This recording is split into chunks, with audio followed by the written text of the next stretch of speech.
Olá, pessoal, muito boa tarde. Sejam todos bem-vindos ao canal da Cooperativa Sicredi Planalto Central aqui no YouTube. É um prazer estar com vocês nessa tarde para falar de um tema tão importante, né? Que é o Outubro Rosa, a prevenção ao câncer de mama e também ao câncer de colo do útero. Nós temos convidadas especiais hoje aqui para contarem as suas experiências, como elas enfrentaram essa doença que é tão marcante, tão pesada, né, para todo mundo, e não só para a pessoa, mas para todo o grupo familiar. Então, sejam muito bem-vindos. O chat está à disposição de vocês para comentários, para perguntas. As nossas convidadas vão ficar muito felizes com a interação de vocês. É um prazer estar aqui hoje. Meu nome é Gisele. Em nome da Sicredi Planalto Central, que tem um comitê Mulher. Essa live foi organizada com a ajuda de alguns parceiros, e eu vou citar aqui esses parceiros, então. A gente tem o Sistema OCB, o Sistema OCDF, o FGCOP e as nossas convidadas, a Aparecida, a Elma e a doutora Rafaela, que vão bater um papo aqui nessa tarde com a gente. A todos o nosso muito obrigada desde já pela iniciativa de levar informação e conscientização para todas as pessoas, porque agora a gente está na internet, então essa live pode ser muito compartilhada e chegar a quem precisa. Eu já peço a vocês, então, que façam isso, curtam esse vídeo, se inscrevam aqui no canal da Sicredi Planalto Central e compartilhem essa mensagem, para que mais pessoas possam ficar conscientes de que a prevenção é o melhor remédio, ok? Bom, a gente tem muitas histórias interessantes hoje aqui, pessoas que já estiveram frente a frente com o diagnóstico, com o tratamento.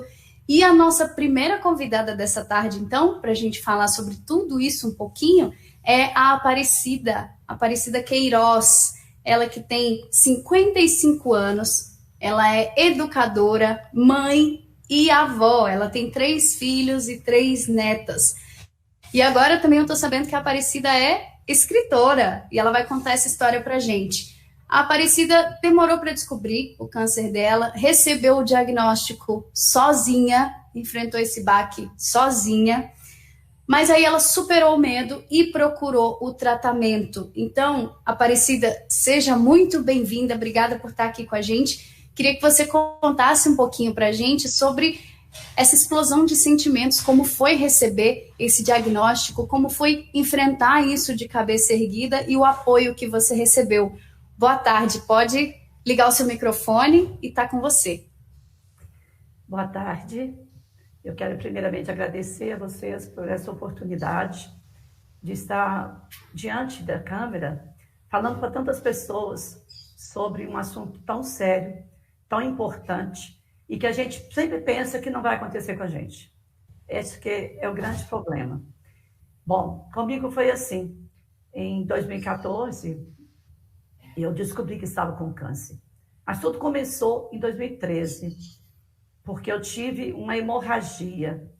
E eu já tinha mesmo uma ferida no colo do útero, que já tinha sido cicatrizada e tal. E essa hemorragia me fez procurar o ginecologista. E quando eu fiz o preventivo, e ele me deu o diagnóstico, como você já citou, eu estava sozinho, e ele foi, assim, direto.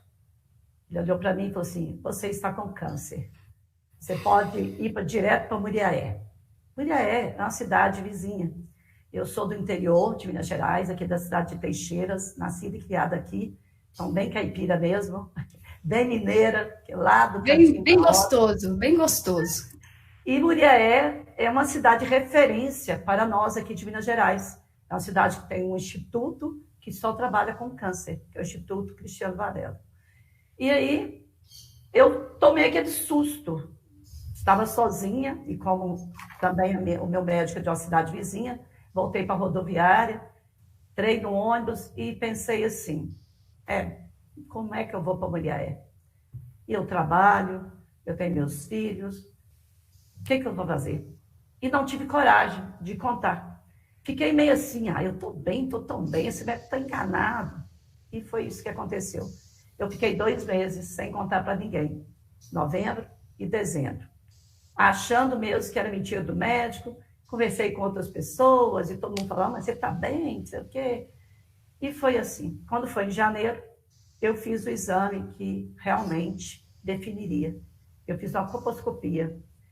E aí concluiu que já estava nível 3 para 4. Não tinha mais chance de cirurgia.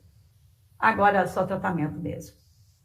Bom, aí contei para as pessoas e foi aí que veio essa rede de apoio que você cita.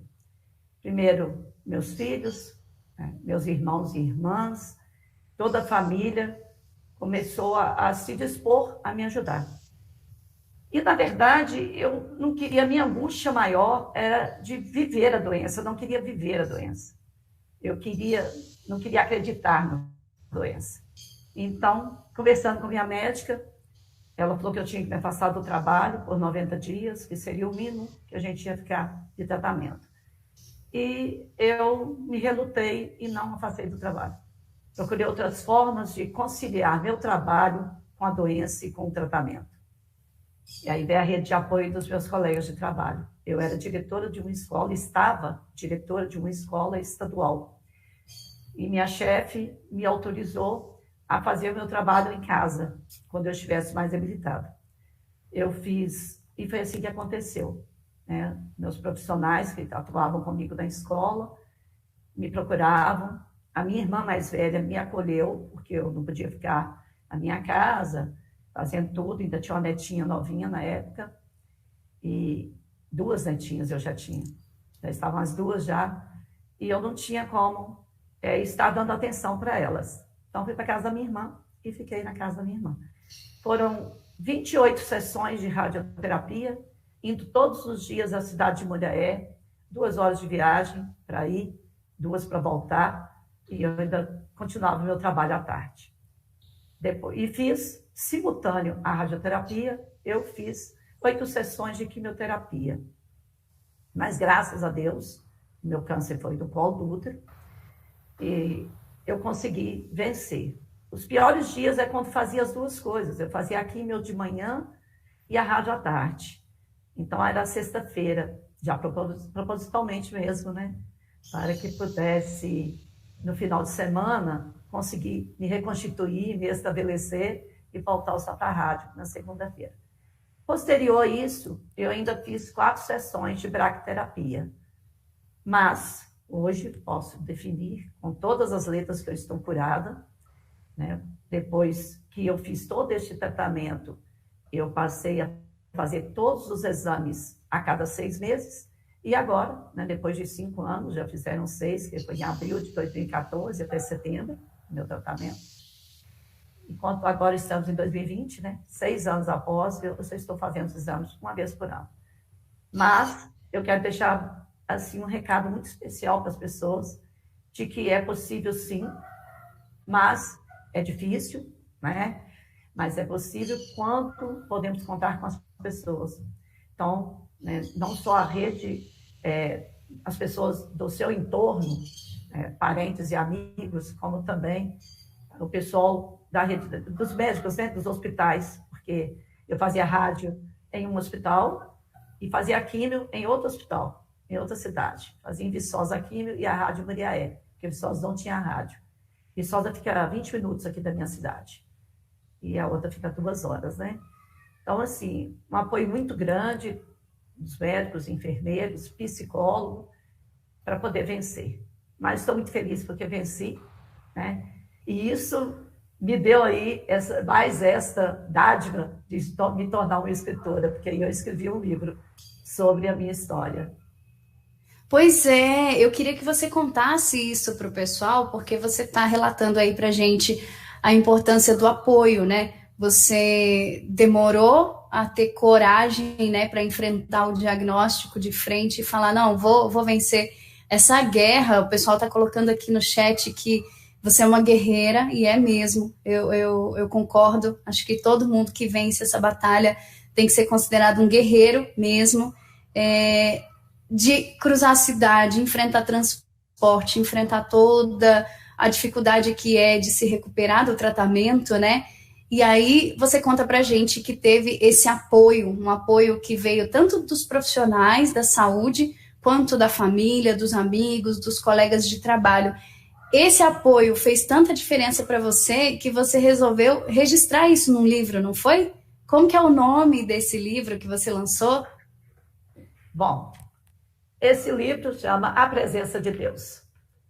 Por que eu escolhi esse título? Eu escolhi esse título porque, devido ao tratamento, eu fui compreender, né, que realmente Deus não nos abandona. Nós é que nos afastamos dele. E aí, aqui eu conto os pequenos... Eu comecei a estudar a minha história de vida, vamos dizer assim. Porque em 2015, após o tratamento, eu falei, vou começar a escrever minhas memórias, porque comecei a analisar pequenos fatos da minha vida e fui percebendo o quanto Deus me ama. E o quanto ele sempre esteve me ajudando, e para mim era uma coisa natural, eu achava que era natural, né? Quando veio o câncer, que foi uma cura mesmo, tido como um milagre, né? Por muitas pessoas, devido ao nível que estava elevadíssimo. Então, aí eu falei assim, não, eu preciso passar isso para os outros. É importante essa mensagem. E essa mensagem de fé que eu coloco, né, como Deus, eu coloco Deus na pessoa, das pessoas, entendeu? E tanto que eu estou até preparando um outro livro já aqui, escrevendo, sobre anjos e anjos de Deus. Esse eu estou concluindo agora. Tá fresquinho, né? Ano que vem estarei lançando, se Deus quiser. Aqui eu conto sobre as pessoas, esse anjo, entre aspas, são as pessoas boas que Deus coloca em nosso caminho, que nos ajuda, que nos ampara, que nos dá conselho, porque essa ajuda ela pode ser de todas as formas. Aqui eu conto, eu tive todas as formas de ajuda para superar o câncer. Eu tive ajuda financeira, que eu não tinha condições de bancar as viagens. Eu tive ajuda espiritual, de pessoas de fé que me deixavam para cima. Sabe que é uma pessoa positiva? Não, que isso, você vai conseguir, isso vai dar certo. O dia que eu estava mais baqueada, assim, que eu falava, é hoje, que eu não aguento, chegava essa pessoa para me visitar. E tive ajuda social, né, dos amigos que não me abandonaram, ao contrário, estiveram mais presentes que nunca. Acho que todas essas pessoas, eu cito agora no segundo livro, como uns anjos, que Deus mandou para me acolher, me amparar, né, e me auxiliar mesmo nessa luta, porque é uma luta. Eu tenho uma irmã que ela teve câncer no intestino. E ela fez a cirurgia, tirou um pedaço grande assim, do intestino, venceu o câncer também. E ela me acompanhava na quimioterapia. Então, assentada assim ao meu lado, junto com a minha médica, a Luciana, uma gracinha de médica. A Rafaela também é novinha como ela. A doutora Luciana Gilberto falou assim, olha, Marta, a minha irmã, você não sabe o que é ter câncer, que você teve uma cirurgia. A Cida, sim, sabe o que é ter câncer. Porque ter câncer e vencer o câncer é quando você tem que vencer toda essa batalha árdua, né? Porque a gente fica muito debilitado. Então, é câncer? É, mas se faz a cirurgia, é um processo cirúrgico, né? Que corre os mesmos riscos. Mas se você enfrenta toda essa luta, você vai ficando cada vez mais esperançosa, né? Pelas pessoas que te confortam, e ao mesmo tempo tem aquele outro lado assim, falar, oh meu Deus, me dá força, porque acho que de hoje eu não passo. Sempre nas sextas-feiras, que era o dia da quimio e da rádio, eu tinha o mesmo sentimento. E se alguém me visitasse no sábado, realmente a notícia era essa mesmo, era parecida, não passa desse dia não, porque você fica realmente muito, muito, muito, muito enfraquecida, vamos dizer assim, né? Porque o sistema imunológico ele fica totalmente baixo. Então, tudo te incomoda. Cheiro, sabor, sabe? Tudo é difícil. Aparecida, eu acho fundamental você tocar nesse assunto, porque é uma batalha realmente que passa não só pela questão do tratamento, mas a gente sabe que no nosso país a gente enfrenta também a batalha da dificuldade do acesso a esse tratamento, né? Questões que envolvem aí políticas públicas. A questão psicológica, você falou pra gente que recebeu o diagnóstico de uma maneira tão fria, né? Vamos dizer assim, talvez de um profissional que lidando com aquilo no dia a dia não não tenha tido a delicadeza de repente, confortar, né, de cuidar da paciente. A gente vai estar com a doutora Rafaela daqui a pouquinho e vai ver o oposto disso acontecendo, né? Que, como você falou, ela é jovem, ela é muito carinhosa no tratamento dos pacientes.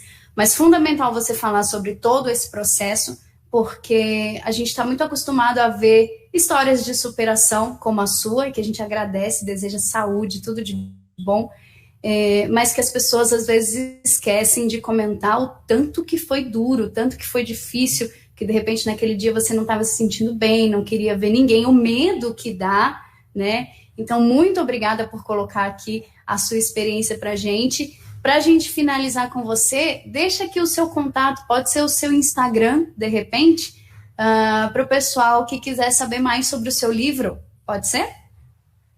Pode ser. Bom, eu estarei muito feliz, né?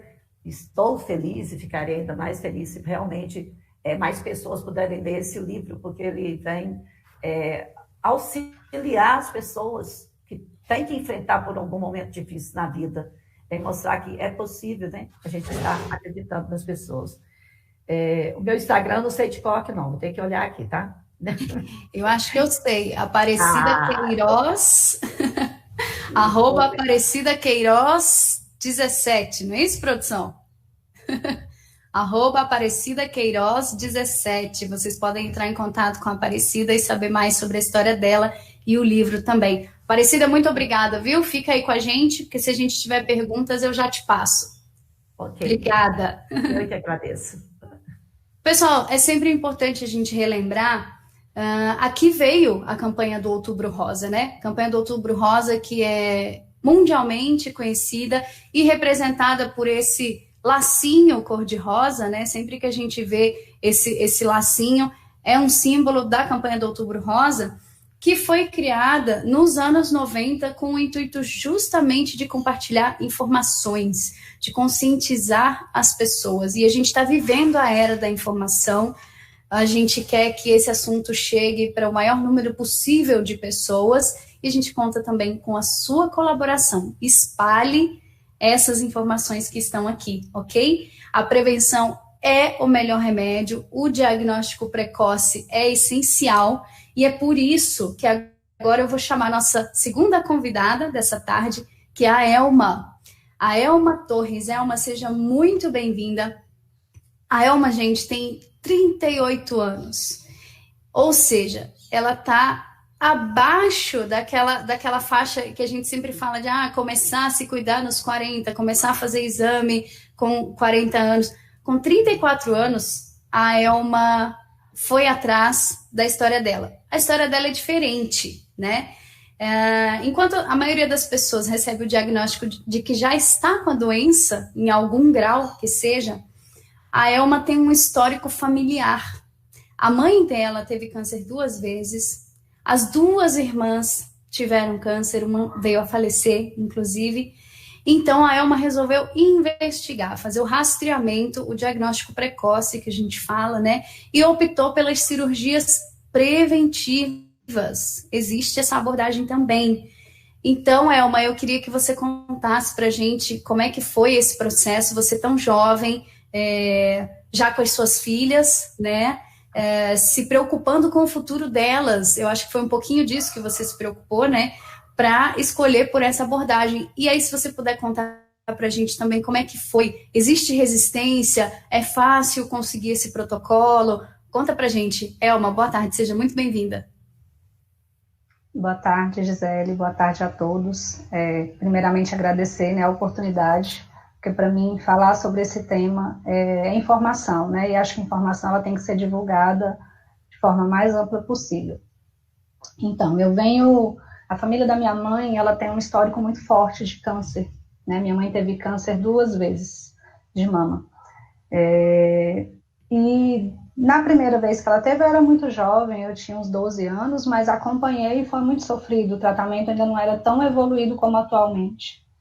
Mas ainda não tinha tanta preocupação. Da segunda vez, eu já era mãe, minha primeira filha tinha 1 ano, e minha mãe foi diagnosticada com câncer de mama pela segunda vez.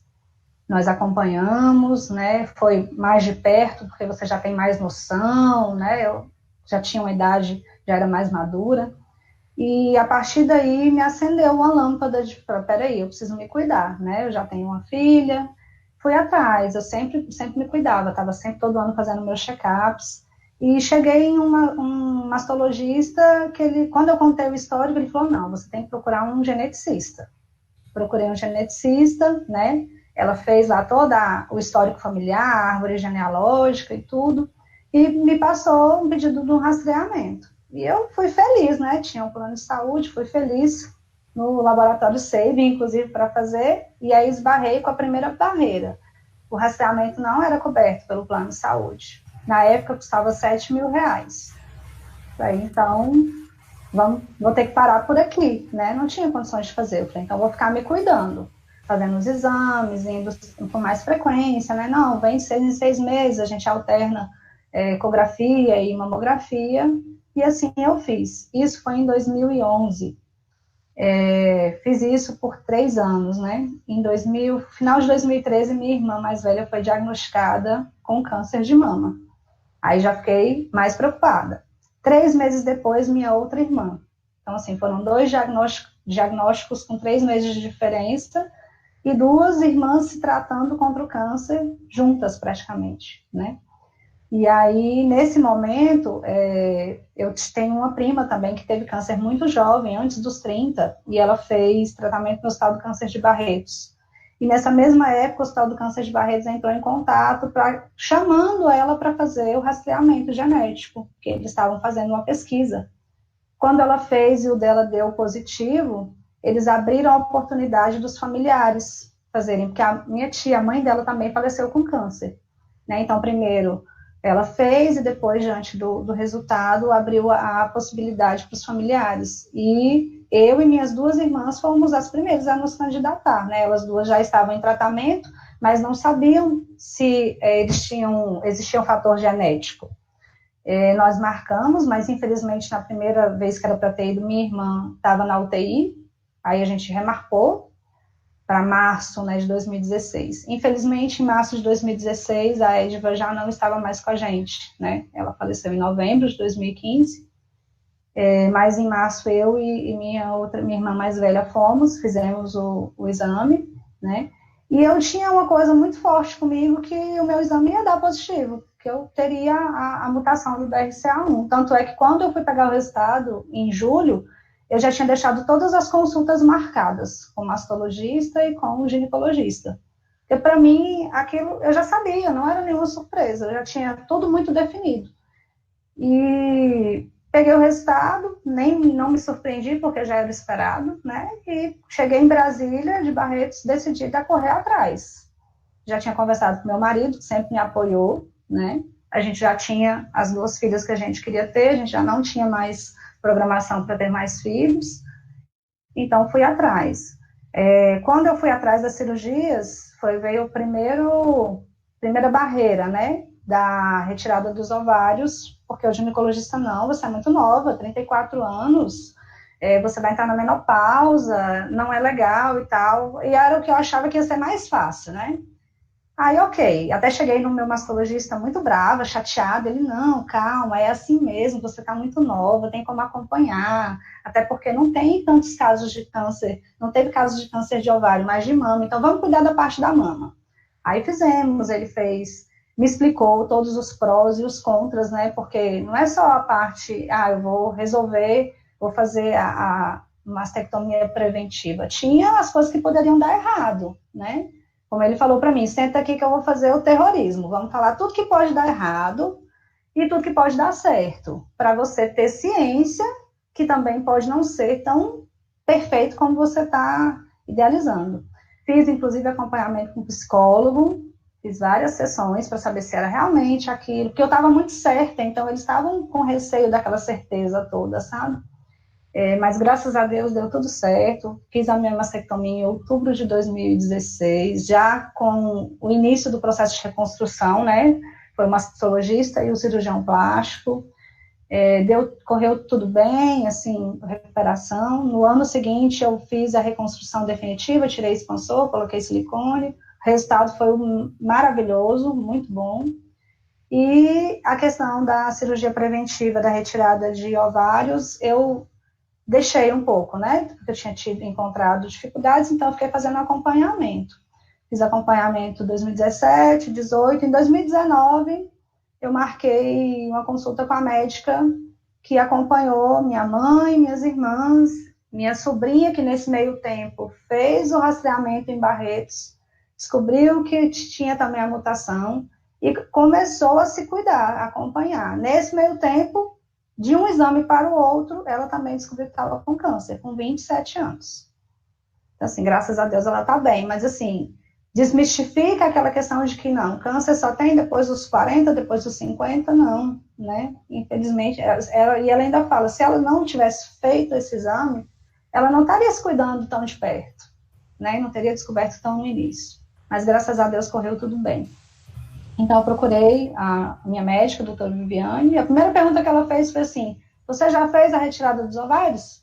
Eu falei, não, nós vamos resolver isso. Por quê? Porque ela conhece a história da minha família mais que nunca. Ela viu, ela conhece o tipo de tumor que teve, tudo. Ela falou, Elma, não brinca, sabe? É muito sério, vamos cuidar. Eu falei, doutora, eu estou sem plano de saúde. A gente vai resolver. Eu atendo na rede pública, eu vou conseguir um encaminhamento. E foi coisa de 3 meses eu estava operada. Eu operei em maio do ano passado. E, assim, não é tão fácil. Eu acho que foi uma cirurgia mais complexa, né? Porque eu entrei na menopausa com 35 anos, né? Então, tem todos os efeitos, mas são suportáveis. Eu acho que meu objetivo maior, como você falou no início, eu tenho 2 filhas, e se for da vontade de Deus eu acompanhá-las por mais tempo, eu vou fazer tudo que for possível, né? E diante de todas essas portas que se abriram na minha vida, eu falo que foi Deus mesmo que colocou tudo isso na minha vida, né? Como a Aparecida falou, Deus sabe o que faz e coloca as coisas na vida da gente no momento certo, porque colocar essa médica no meu caminho, nesse momento, eu já tinha tirado da minha cabeça operar. Então, é porque tinha algum propósito, né? Desde o momento que eu recebi a dificuldade lá atrás, eu coloquei nas mãos de Deus. Falei, Senhor, se não é para operar agora, eu vou ficar... Porque eu estava angustiada, eu preciso... É como se fosse assim, assuntos a resolver, que você tem que resolver para tentar ficar tranquilo. E aí eu coloquei nas mãos de Deus. Falei, quando for para ser, já tinha até esquecido. Aí, de repente, essa porta se abre. Então, é Deus na vida da gente. Eu fiz porque acredito que Deus que colocou, que eu tinha que fazer. Né? Graças a Deus está tudo bem. Tive também uma rede de apoio muito grande, minha família, né? Meu marido, principalmente, que esteve do meu lado em todo momento, além de apoio emocional, foi meu enfermeiro, meu cuidador, em todas as 3 cirurgias. Então, assim, é muito importante a gente ter as pessoas ao nosso lado nesse momento. Não é uma decisão fácil de ser tomada, né, porque mexe com a feminilidade da mulher. O que mais significa para a mulher, né, foi alterado, mas é possível de contornar. Então, eu estou muito tranquila com a decisão que eu tomei e até o momento não teve nenhum arrependimento. Né? Eu acho que eu sou muito abençoada e agraciada de ter tido acesso a essa informação. Com certeza, e é disso que a gente está falando, de fazer chegar para as pessoas que existem abordagens diferentes, que existem caminhos diferentes, né?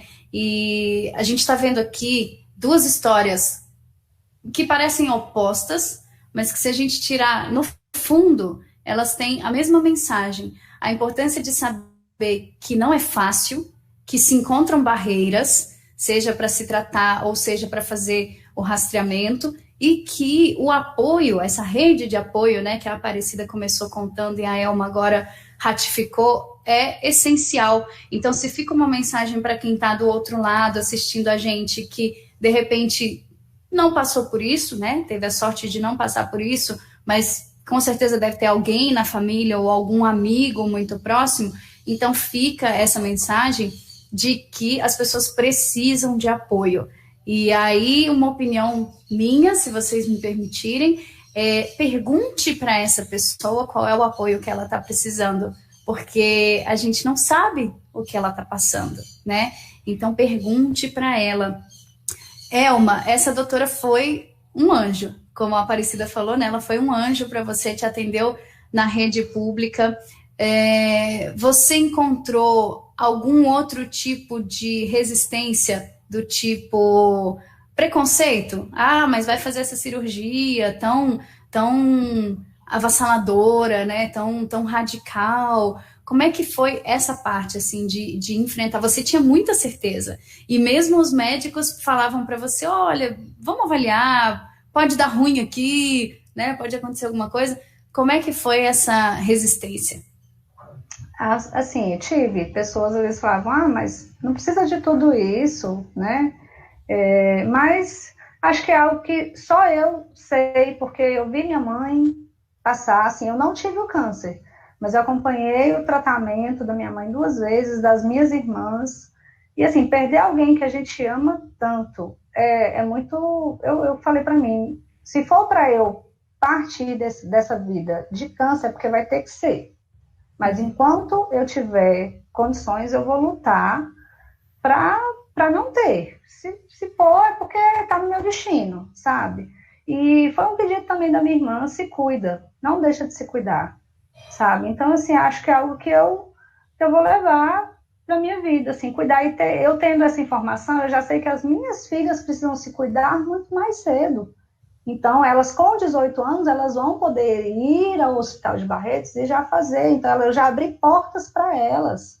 Então, e uma coisa que eu quero frisar também, que se eu quisesse, eu poderia ter feito essas cirurgias lá também no Hospital de Câncer de Barretos sem custo. Só que, se eu tinha um plano de saúde na época da mama, eu fiz aqui para abrir, deixar lá para quem precisa, né? E do ovário, é uma cirurgia grande, viajar, ficar longe com 2 filhas. Minha filha não tinha nem 2 anos, então eu preferi fazer por aqui mesmo, né? Tive essa oportunidade e preferi fazer por aqui. Mas a gente escuta assim, mas não tem necessidade, precisa tudo isso? Faz acompanhamento, né? Vai no médico direitinho e tal. Mas assim, para mim o que valeu foi a opinião das pessoas mais próximas, da minha mãe, da minha irmã e principalmente de quem vive comigo, compartilha a vida, que é meu esposo. Ele foi o primeiro. Vai lá e faz. Eu falei, então, vamos fazer. Né?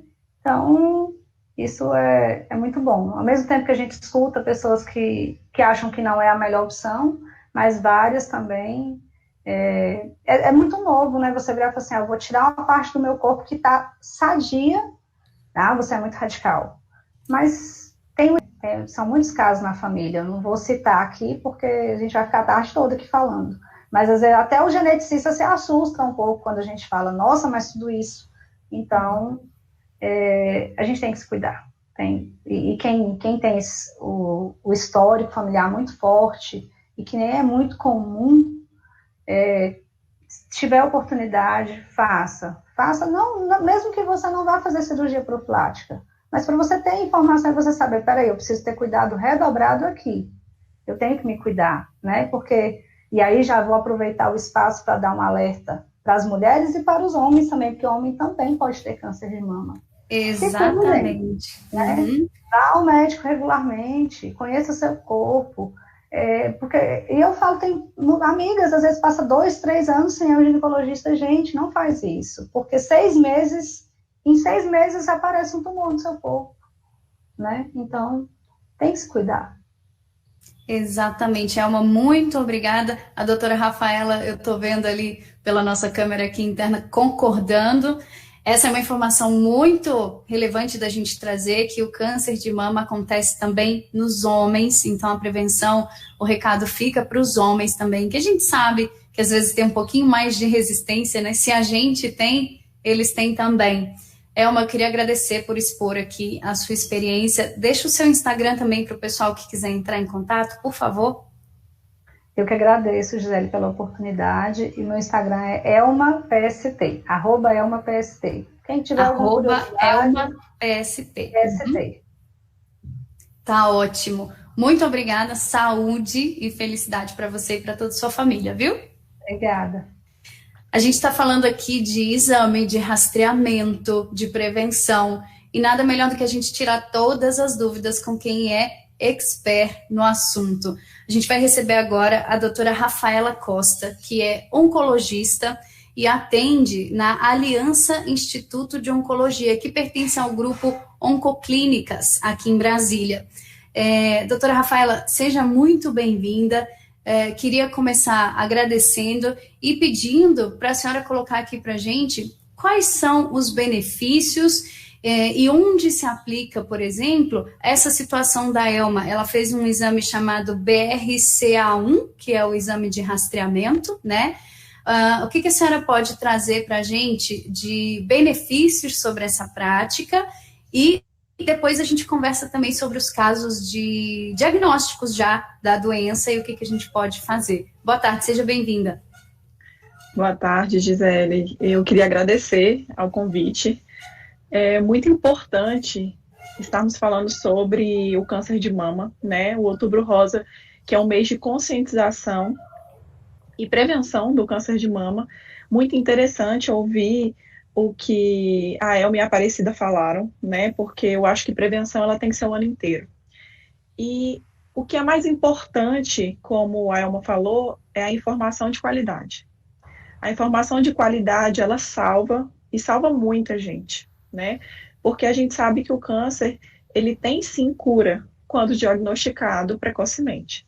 E quando a gente fala de história familiar positiva, como é o caso da Elma, é importante você saber sobre a sua história familiar. Então, a informação, ela sempre vai salvar, inclusive você saber qual é o histórico da sua família.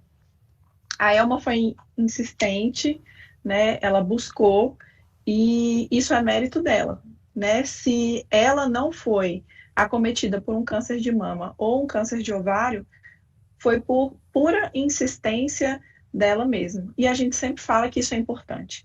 O paciente ele tem que ter responsabilidade sobre a sua saúde e, se adoecer, sobre a sua doença, né? Eu acho que o ponto fundamental, às vezes, é isso. O médico, ele não é Deus, ele indica e, às vezes, ele contraindica coisas que você tem que lutar para você ir atrás, né? Felizmente, você fez a sua retirada dos ovários, que é a ovarectomia bilateral. Eu te indicaria, com certeza, e indicaria também a mastectomia. Você tem uma história familiar super florida e, portanto, você tem indicação de fazer a mutação do BRCA1 e 2, que, quando presente, ela tem, sim, um aumento de quase 80% de chance de câncer de mama ao longo da vida e 50% de chance aí de ter câncer de ovário. Então, não dá para esperar isso acontecer, né? Eu acho que a história da mutação do BRCA1 e 2, ela ficou muito mais popular depois da Angelina Jolie. Acho que todo mundo começou a falar mais quando ela perdeu a mãe aos 56 anos para um câncer de ovário. E ela fez a mastectomia bilateral e a ovarectomia também, porque ela tinha uma chance muito alta. E a gente sabe que esse risco ele cai quase 95% de chance quando a cirurgia ela é feita, né? Então, o segmento ele é importante, igual no caso da sua sobrinha, que é muito jovem, é essencial, né? E esse segmento ele tem que ser de perto quando a paciente tem a mutação do BRCA1 e 2, é muito jovem, ainda não tem prole constituída, que não teve filhos ainda, e às vezes ela tem a intenção de ter filhos, então o segmento ele é semestral, a gente faz um segmento muito de perto. Só que mesmo fazendo exames de imagem muito de perto, e nesse cenário de pacientes com maior risco de câncer de mama, que tem a mutação do BRCA1 e 2, a gente fala de um acompanhamento semestral, intercalado com ultrassom e mamografia e ressonância, né? Então, a gente sabe que é importante, mas, infelizmente, é como a Elma falou, nesse intervalo ainda podem surgir alterações que o seu conhecimento do seu próprio corpo, você conhecer e se examinar, se tocar, muda muito a história da doença. Claro que o autoexame, na maioria das vezes, ele tem uma detecção não tão inicial do câncer, tá? Isso é importante a gente falar. O autoexame, ele não substitui o exame de rastreamento, então, uma coisa não exclui a outra, mas se conhecer, se tocar, se examinar é de extrema importância. Felizmente, os acometimentos, né, os casos relacionados com as mutações genéticas do BRCA1 e 2, eles acometem em torno de 5 a 10% das mulheres. Então, a maioria dos casos não são de etiologia genética, são de causas adquiridas mesmo pelo próprio estilo de vida do indivíduo, seja sedentarismo, né, falta de uma prática de atividade física regular, uma dieta não saudável, né? São dietas ricas em farinha branca, em açúcar, embutido. Isso é muito importante, porque as pessoas elas têm que entender que é mais fácil prevenir o câncer, e isso eu não falo só do câncer de mama, eu falo do câncer em geral, do que se imagina, né? Com coisas muito simples. Eu acho que em relação à mutação é isso. Não, com certeza. Agora, uma coisa que a senhora falou e que ficou piscando aqui para mim é sobre a responsabilidade, né? Engraçado essa visão, porque geralmente a gente não pode generalizar, claro, existem pessoas e pessoas, mas é muito comum a gente ver a seguinte situação, da pessoa receber o diagnóstico e partir para o lado da piedade, né? Ai, o que vai acontecer agora comigo? O que vai ser de mim? Eu vou morrer? Como é que vão ficar meus filhos? E tal, tal, tal. E a senhora falou sobre responsabilidade pelo diagnóstico, pelo tratamento. Isso é fundamental. E aí, somado a isso, vamos pegar esse gancho, então, sobre a qualidade de vida, as coisas que a gente pode fazer para evitar, porque sim, existem formas de tentar afastar essa notícia. A gente não pode garantir que nunca vai chegar, a verdade é essa, mas existem formas de contribuir para uma vida mais saudável e prevenir do câncer aparecer. A senhora pode falar sobre isso para a gente? Com certeza. Primeiro, falando sobre a responsabilidade, eu acho que hoje, mais do que nunca, o paciente ele é um aliado no tratamento. Antigamente, o médico ele participava como se eu estivesse num barco e eu estivesse remando sozinha. E hoje a gente sabe que o tratamento, não só do câncer, de inúmeras doenças, mas falando do câncer em especial, a gente sabe que existe uma rede de apoio, como a Aparecida disse. E o paciente é peça fundamental. Ele rema junto com a gente. Tem o médico, tem a equipe multidisciplinar, que tem a nutricionista, tem a psicóloga, tem a enfermagem, tem o educador físico, porque a atividade física durante o tratamento também é fundamental. Então, todo mundo caminha junto para que se tenha êxito nesse tratamento. Ninguém quer ter câncer, né? Então, eu acho que todo mundo precisa se cuidar e entender que, às vezes, é muito mais fácil do que se imagina, né? Claro que existem as exceções, né? Mesmo que você pratique a prática de atividade física, uma dieta balanceada, mesmo que você teoricamente não tenha fatores de risco, não tenha uma mutação genética, uma história familiar, você não está livre de ter um câncer, tá? Então, isso é muito importante, porque a gente tem que entender que todo mundo tem que se cuidar e fazer os exames de rastreamento de forma, né, anual, que é a mamografia a partir dos 40 anos, isso é importante. Mas quando a gente fala de fatores de risco, entender que uma atividade balanceada, e eu falo rica em frutas, verduras, pobre em farinha branca, pobre em açúcar refinado, isso é de extrema importância, porque está mais do que provado por estudos clínicos que esses fatores de risco aumentam e muito o risco de câncer de mama. Hoje, é totalmente conhecido de que a obesidade, mulheres obesas, elas têm 30 a 35% de chance a mais de ter câncer de mama do que as não obesas, né? E a prática de atividade física regular, isso a gente pode se traduzir em 30 minutos de caminhada e 5 vezes por semana, né? Uma média de 150 minutos por semana. Eu não estou falando para ninguém sair correndo, não fazer uma atividade física extenuante, a gente fala do básico. Isso é fator protetor, né? Então, isso também reduz mais de 30% de chance o risco de câncer de mama. Então, às vezes é muito mais simples, você não precisa ir numa academia, você pode fazer uma caminhada no seu bairro, né? Nas quadras, principalmente aqui em Brasília, que a gente tem o privilégio de morar numa cidade tão linda, tão arborizada, em que temos muitas ciclovias, né? Muitos locais para a gente caminhar. Eu acho que isso é importante e essa informação ela tem que ser muito disseminada, porque é muito importante, né? Porque previne, isso salva a vida. Se a gente for parar para pensar, a gente perde 1 em cada 10 mulheres do planeta vão ter câncer de mama ao longo da vida, né? 1 a cada 10. E no Brasil, a gente perde 2 mulheres por dia para o câncer de mama. Isso é muita coisa. E são doenças que a gente pode curar, né? Quando diagnosticado precocemente, mais de 90% das mulheres elas podem ficar curadas. Eu não falo de controle, eu falo de cura mesmo da doença. Então, saber quais são os fatores que podem levar essa doença é de extrema importância para a gente poder prevenir. Maravilhoso. Maravilhoso. O pessoal, eu estava olhando aqui, o pessoal está falando, a doutora Rafaela é muito querida, muito fofa, ela é maravilhosa, porque eu acho que falta um pouquinho disso, né? E quando a gente encontra esse olho no olho, essa empatia de falar, não, vamos lá, eu sei o que você está passando, então, se for o caso, vamos cortar o mal pela raiz, né? Como foi o caso da Elma.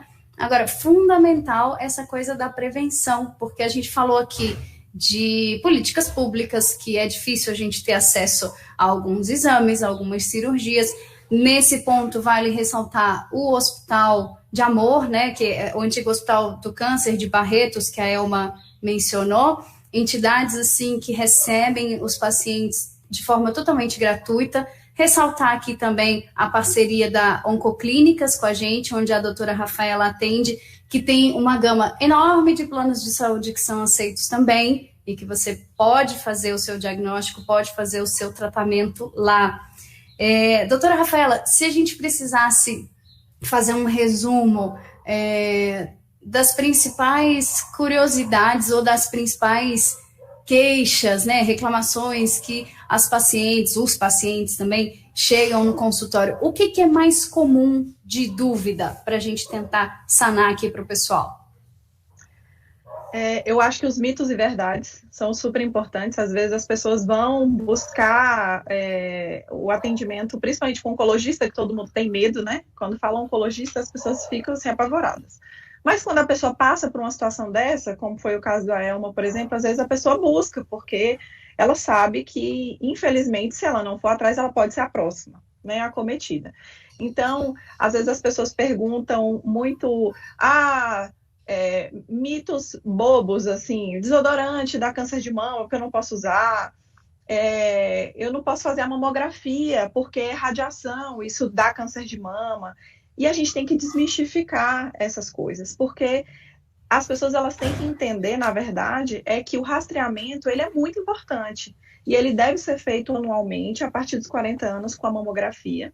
Né? Normalmente, isso é recomendado pela Sociedade Brasileira de Oncologia, de Mastologia e de Radiologia, pelas sociedades internacionais, que esse rastreio ele é feito a partir dos 40 nessas pacientes que não são de alto risco. E que, na grande maioria das vezes, a gente faz com mamografia e associa ultrassom, dependendo da idade, né, se a mama da paciente é muito densa, se às vezes a mamografia não consegue ser um exame tão fidedigno. Então, sim, esses exames eles devem ser feitos, tá, anualmente, mas isso não exclui de que a paciente ela pode retornar ao médico caso ela tenha alguma alteração na mama, né? Entre o intervalo de um exame e outro, infelizmente, podem surgir alterações que não apareceram naquele exame e que ela deve sim retornar ao médico e não precisa esperar até o ano seguinte, né? Porque a detecção do precoce do câncer de mama, ele cura, né? Então, eu devo ir no oncologista regularmente? Talvez não necessariamente. O oncologista, infelizmente, nós ainda estamos na parte do tratamento. Mas, claro, se todo mundo quiser fazer um acompanhamento, orientação, isso é muito importante. Porque não existe prevenção apenas do câncer de mama, né? Nós temos inúmeras ferramentas que a gente pode fazer uma prevenção, como, por exemplo, do câncer de colo de útero, né? Que foi o que a Aparecida falou, que faz parte da saúde da mulher e que hoje, felizmente, o Ministério da Saúde já preconiza a vacina para o câncer de colo de útero para meninos e meninas no início da adolescência, a partir dos 9 anos, e isso vai impactar, felizmente, futuramente, a nossa incidência do câncer de colo de útero, porque a gente vai evitar isso. Além disso, outro câncer que a Aparecida também citou foi o câncer de intestino. Existe prevenção, tá?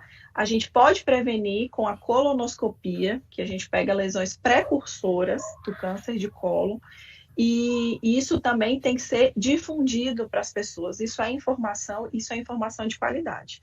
Pessoas que não têm história familiar de câncer de intestino, por exemplo, devem iniciar a sua colonoscopia a partir dos 50 anos. Quem tem história familiar, iniciar os exames teoricamente, 10 anos após o caso índice da família ou a pessoa que teve. Então, isso é muito importante. Eu acho que a gente falar para as pessoas que o câncer ele pode ser prevenido, não só com práticas, né, regulares de atividade física e uma dieta balanceada, eu acho que a gente tem que mostrar que existem recursos disponíveis. Nem sempre eles têm um fácil acesso. Eu concordo com a Elma que as nossas políticas públicas, às vezes, elas não são tão fáceis para todo mundo. Talvez as pessoas que têm mais acesso são as pessoas de mais informação, que têm um nível econômico e cultural, principalmente, melhor. Mas, graças à informação, à internet, isso está muito difundido, né? Todo mundo tem acesso muito fácil às coisas. Então, falar sobre isso é de extrema importância, porque o profissional de saúde, ele tem que ser utilizado. Vocês precisam utilizar o médico, o enfermeiro, né, para tirar as dúvidas. Não pode existir uma barreira, não existe dúvida boba, né? Amamentar protege contra o câncer de mama? Sim, protege. Então, são essas dúvidas corriqueiras que a gente precisa falar no consultório, precisa falar para todo mundo. E as pessoas, eu tive um filho, eu vou amamentar, isso melhora, isso reduz o risco de câncer de mama? Sim, reduz, porque a gente reduz a exposição de estrogênio nas mamas. Então, quanto mais tempo você amamentar, melhor. Anticoncepcional, o uso do anticoncepcional a longo prazo, isso aumenta o risco de câncer de mama? Depende, são coisas questionáveis, a gente não pode falar que sim aumenta. Existem certas composições que podem sim aumentar um pouco o câncer de mama, mas isso é um aumento absoluto muito pequeno, então deve ser sempre questionado isso e dividido a definição com o seu médico. Reposição hormonal, por exemplo, igual o caso da Elma, que fez a retirada dos ovários e está na menopausa, ou alguém que entrou na menopausa e quer repor hormônio. Aumenta o risco de câncer de mama? Também depende, né? Uma paciente como a Elma é totalmente contraindicado, contraindicação absoluta. Quem teve câncer de mama, também a gente não indica. Então, isso são coisas que a gente vai personalizar no consultório e que não pode existir essa barreira entre o paciente e o médico. A gente está aqui para tirar dúvidas e trazer informação. Eu acho que isso é o mais importante. Com certeza. E para o bem ou para o mal. A gente ouve o galo cantar e não sabe aonde, né? Então, de repente, não é porque aconteceu para aquela pessoa que necessariamente vai ser a sua história de vida. Doutora Rafaela, muito obrigada. Queria pedir para a senhora deixar aqui, então, seu contato ou da clínica, o que a senhora preferir, para o pessoal que quiser entrar em contato. Eu vou deixar o meu e-mail, que é rafaelapc17@hotmail.com, e vou deixar o contato, que é 99116-5200. Maravilha, pessoal. Depois, se vocês quiserem rever essa live, vai ficar gravado. E aí tem todos os contatos das nossas participantes aqui. Doutora Rafaela, muito obrigada. A gente está chegando ao final do tempo que a gente programou para esse bate-papo, mas antes de encerrar, no começo a gente falou que essa foi uma live promovida pelo Comitê Mulher, né, da Agência Brasília, da Cooperativa Sicredi Planalto Central. E a gente tem aqui a representante do comitê, que é a Amanda Ribeiro, ela que é assessora de desenvolvimento do cooperativismo. E a Amanda vai falar um pouquinho sobre a atuação desse comitê, porque, inclusive, você que está aí assistindo a essa live, se quiser contribuir, se quiser ajudar para que aconteçam outros eventos assim, você também pode. Amanda, boa tarde, seja muito bem-vinda. Olá pessoal que nos assiste, muito obrigada pela participação de cada um, muito obrigada pelas grandes mulheres que estiveram aqui hoje, trouxeram seus depoimentos e as suas informações, né? Mas aqui na cooperativa, na Sicredi Planalto Central, então nós temos esse movimento, nós temos o movimento do Comitê Mulher. Mas antes de falar dele, eu vou trazer alguns dados para a gente refletir um pouco.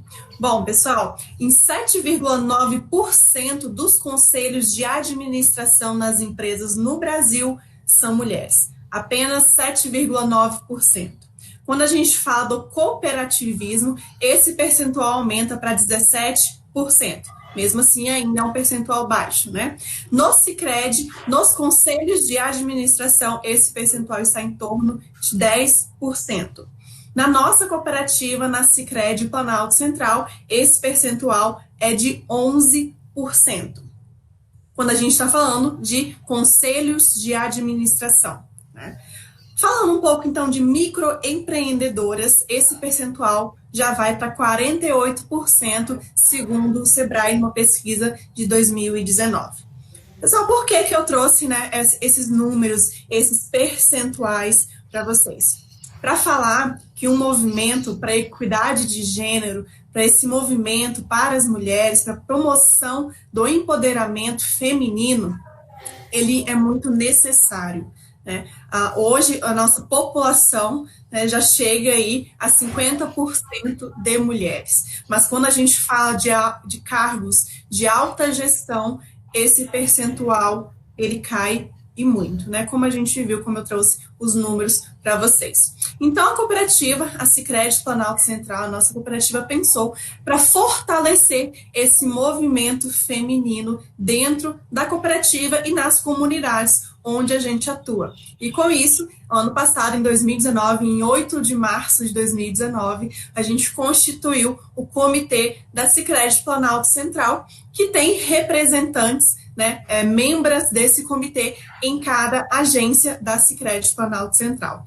Uma delas, né, das membras, é da agência de Brasília, que está promovendo esse momento aqui agora, né, para várias pessoas trazendo informações, que é o que é grande necessário, né? Tem uma grande necessidade, que são as informações e informações verdadeiras e valiosas, né? Com a nossa convidada, a doutora Rafaela, trouxe muito bem sobre isso, né? Então, o Comitê Mulher é isso, a gente é da cooperativa da Sicredi Planalto Central, tem esse intuito com o Comitê Mulher de fortalecer as mulheres cooperadas, as mulheres associadas e as mulheres das comunidades onde a gente está presente, realizando ações com essas mulheres, com as comunidades, fortalecendo, empoderando e também trazendo o poder da escolha. Porque mulher que é dona de si, é dona das suas escolhas, é dona da sua vida, e você vai conseguir fazer as escolhas com clareza, né, que é o mais importante nas escolhas quando a gente faz qualquer tipo de escolha da nossa vida, como a Elma muito bem trouxe, né, um exemplo de uma escolha que foi muito importante na vida dela. E eu convido, então, quem quiser participar para fortalecer esse movimento, procurar a nossa agência, né, seja qualquer uma agência da Sicredi Planalto Central distribuídas aí no leste goiano e no Distrito Federal, para fortalecer esse movimento, apoiar ações, né, e também trazer sugestões de ações que a gente pode fazer, né, nas comunidades para fortalecer esse movimento e a equidade de gêneros. Que maravilha! Amanda, onde fica a agência aqui em Brasília? Ela fica ali no eixo, né? Ali no... Fugiu agora o nome do setor, mas no setor hoteleiro. No comecinho da W3, não é isso? Isso, exatamente, no setor hoteleiro, no comecinho da W3, ali bem, Brasília não tem esquina, mas a gente fala esquina, né, do eixo com a W3, tá bom? Talvez a principal esquina de Brasília, ali pertinho da rodoviária, onde cruza o avião, você encontra a agência Brasília da Sicredi Planalto Central. Amanda, muito obrigada. Quem quiser fazer parte, mandar sugestões para o comitê, quer deixar o seu contato aqui? O meu contato pessoal é Amanda Bernardes 9, né, no Instagram, @Amanda Bernardes 9, mas vocês podem seguir as nossas redes sociais da Sicredi Planalto Central, o canal do YouTube, que a gente está fazendo essa transmissão, o Instagram, o Facebook, a gente tem ali, então, todas as redes sociais, os canais da Sicredi Planalto Central, e a gente sempre está ali reforçando as nossas ações, os nossos produtos e serviços, né, todas as nossas questões. Maravilha, Amanda, muito obrigada. Quero aproveitar falando em Instagram, corrigir aqui o Instagram da Aparecida. O Instagram da Aparecida é @AparecidaQueiroz87. 87 o final, ok? Então, vocês que quiserem entrar em contato com ela, lembrando que ela lançou há 1 ano o primeiro livro, está finalizando o outro para lançar ano que vem. Então, se vocês quiserem saber mais sobre essa história, falem com ela. A nossa live vai terminando. Em nome do Comitê Mulher, da Sicredi Planalto Central, de todos os apoiadores Sistema OCB, Sistema OCDF, FGCOP. A gente agradece a todas essas mulheres incríveis. Uma salva de palmas a todas vocês. Parabéns por serem guerreiras. Doutora Rafaela, obrigada pelas explicações, pelo carinho. Elma, tudo de bom. Aparecida, tudo de bom para você. E espero que a gente se encontre para dar muito mais notícias boas daqui para frente, ok? Obrigada, pessoal, que assistiu, que mandou recadinhos. Essa live vai ficar salva aqui no canal da Sicredi Planalto Central. Vocês podem assistir e compartilhar. Muito obrigada e até a próxima. Tchau, gente. Obrigada. Tchauzinho.